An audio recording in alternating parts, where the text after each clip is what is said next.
there's also that. So just as there is this, there's also that. So those are like the inverse. You know, you can see woo as well as woo or woo. You can see those, so I think that could be like light and shadow essentially. And they're perhaps happening simultaneously and or inversely, like one this way, one that way kind of.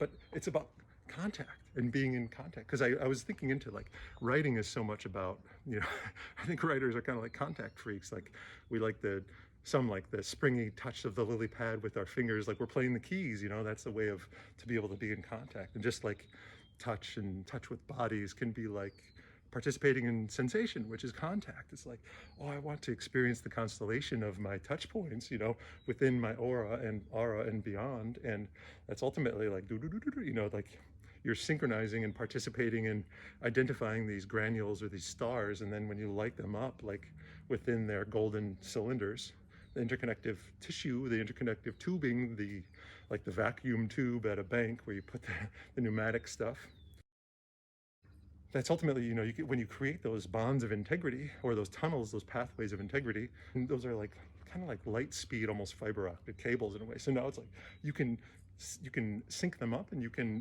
participate in or be in contact with them simultaneously, just like tiddlywinks with, you got these, it's like you got ones and zeros, just like you got peanut butter and jelly, just like you got hot dogs and SpaghettiOs, just like you got certain physical parts and certain physical parts.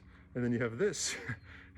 But these things are integrating within our body and also in the way that we are exchanging as energetic ions and beings. So related a bunch of different ways, but it also is about contact. It's like tickling the keys. So now you're like, oh, I'm in contact, I'm in contact, I'm in contact, I'm in contact, I'm in contact. And now you're working with source material / the object / objective / obstacle consistently. So it feels like, Sisyphus, I'm working with this boulder and I'm seeing progress because I'm practicing with the clay of space material consistently, so I can see what I'm forming and shaping, and I develop relationship with it, which I think is integrating the parent and the child in here into that golden tube where you're like, no, it's always been one and the same. Any blockage was just the inverse of awakening or sleep or clogging the artery. But then you can, as you awaken, you open that space up and you're like, oh, it was always there. I'm living into my version of father, masculine and or feminine. You can see elements of the influences that have come through your life and through your rearing, and then you live into that version of it. But you're also like, you have your hands on the wheel, it seems, so to speak. So we can be intentional kind of with where we choose at these different, like you can see the star points as kind of the nodes where you can kind of like, you can go in a direction here. You can continue the path like that has, if you think of climbing with, I don't know if they're called crampons or whatever, where you kind of stick a thing in there, and then it's like, there's a path. You could take that if you want to, but if you're climbing the mountain face, you can go off that path, or you can use that part and then go from here. Doesn't mean that you have to follow that line exactly, but it's just like an open stone path kind of in the desert. I've the guides, boom, boom, boom, boom, almost maybe like Stonehenge, where you're like, you can enter into the path and exit the path at any point. And you can also participate going through the path, which you can enter and exit at any point. It's like the trunk of a tree where you can tap in, then branch off. You can come back, tap in, branch off. And it's an iterative type thing. So I think contact relates to basically like that, like being in contact with the tree, either through the central trunk and or the branches, which I think probably relates to the way our neural pathology, they may call neuroplasticity, but ultimately this is, I think, energetic exchange with the ocean, and it's about contact with source material and being able to work with that, and then being like, yeah, I know the boulder to some degree, and I'm integrating with shadow, I'm integrating parent and child, I'm integrating masculine and feminine within body, which results in my experience, transforming unconsciousness into conscious, that which is unknown into conscious. And now that goes from spontaneity or just like, I don't know, Jekyll and Hyde type stuff, one face, aka two-face, you now bring that into consistent sphere. So now you're integrating, and that I think it relates with harmony because it relates with consent.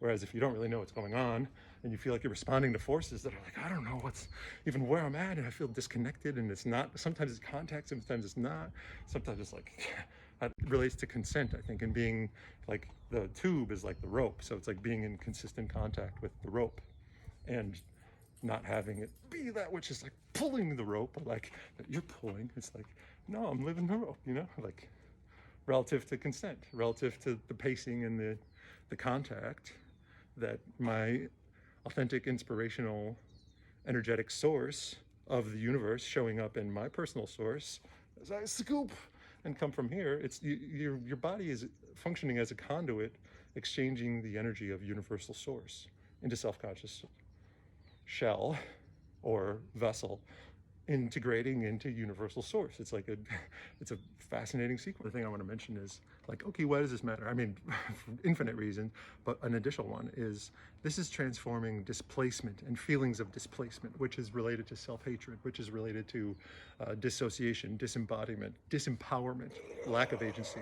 It's transforming that in the different realms that are described here, or that can be experienced here, I guess here as well as there, the full cycle.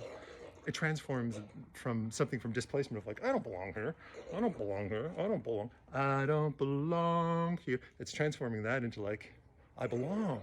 The contact is belonging. So you're like, I belong. I belong, I belong, I belong. I passage belonging on, as opposed to like, I don't belong here, I'm falling, my teeth are falling out, or whatever. Which you get, like, you're floating in this position, so you can also turn around. It may feel like you're falling, but I think that relates to rotation and trust and faith in body. And so ultimately, with what I'm talking about, with integrating this, is you're always in the space of belonging. And now you're like, oh, I'm out in space. Like, this is a place I would usually hide from or shirk away from. I'd usually be like this, or maybe I wouldn't even show up there. And instead of being like this, I now receive like this, which is maybe like Michael Jackson, you know? Because I was realizing how much this position, which can kind of be like a 3-point stance, ultimately that's like this. And so I'm holding up density. And by practicing that, it reorients me to this position, as opposed to just facing here where I'm like, oh, there's nothing in my way. But we're going through density. So it helps to practice into like, you know, I think holding it up in a way that is one is open, as opposed to being like, because then you don't receive it. And it feels like the waves crashing on me, as opposed to being like going through, which I think relates to, if you ever see those sharks, if they swim up and there's a hand that can so gently lift this huge force, that's this position, as opposed to being like, and then it's like, damn, that force, you know, attacked me. But these are body positionalities representing, I think, energetic ways of embodying and the results of participating in these different ways in the exchange/sequence. So this is fascinating, and feeling into belonging, because at least in my experience, being both inside and outside, sometimes there could be a huge gap between that, who you are inside in your home and privacy and secrecy in your center, whatever, and who you are beyond. Two-face type shit, disintegration, or a huge gap between one polarity and the other, as opposed to integrating these polarities in the golden cylinder, as I refer to it. And the polarities can also be seen as donuts. So you're like, you got one donut, or one donut, one donut, one donut, one donut, and you can integrate them. Which is interesting. That makes a cross, just like an XY plane. And I think ultimately rotating is like a propeller, like the gyroscope of spinning gold, just like the big ball of yarn. It relates to belonging, because now you're like, oh, I belong here. So I show up here, so I feel heard and seen and satisfied, because I'm circuiting that which I feel authentically and consensually here in the now, as opposed to being like, here's where I feel like I'm comfortable, in the bathroom or in the closet or hiding in the dark or wherever it may be. Then all these other places where I'm like, I don't go there, or like, yeah, I don't feel comfortable here, so I'm more like this. But instead, transforming into that consistent contact point of consent is like, nah, dude, I belong here, I belong here, I belong here, I belong here. I'm source material, I am space material. And integration is the practice of going from displacement and self-displacement and self-oppression into belonging and self-belonging and self-liberation. But it's tricky to say the self, you know, because it's like, we're always part of source material, so it's really kind of like waking up to what is happening, as opposed to being like, oh, I did it, me. Ultimately belong, this is love now. Now I'm like, oh, I can be here. What am I rushing? I'm still, closer to stillness. And now time changes. Now it's like, the aperture opens up, as opposed to being like, I don't even know what's going on. Everything's disconnected, it's crazy, super fast. You're like, what? Look at all this unfolding. And I'm here, I'm part of it. It's not like I'm secretly viewing this from behind one-way glass, which I think relates to perhaps narcissism and or disconnection. Like the corner that's like, nothing is behind me, I'm not even really here, I just perceive everything through this one-way glass. Instead it's like, dude, there's no glass and or it's all-way glass.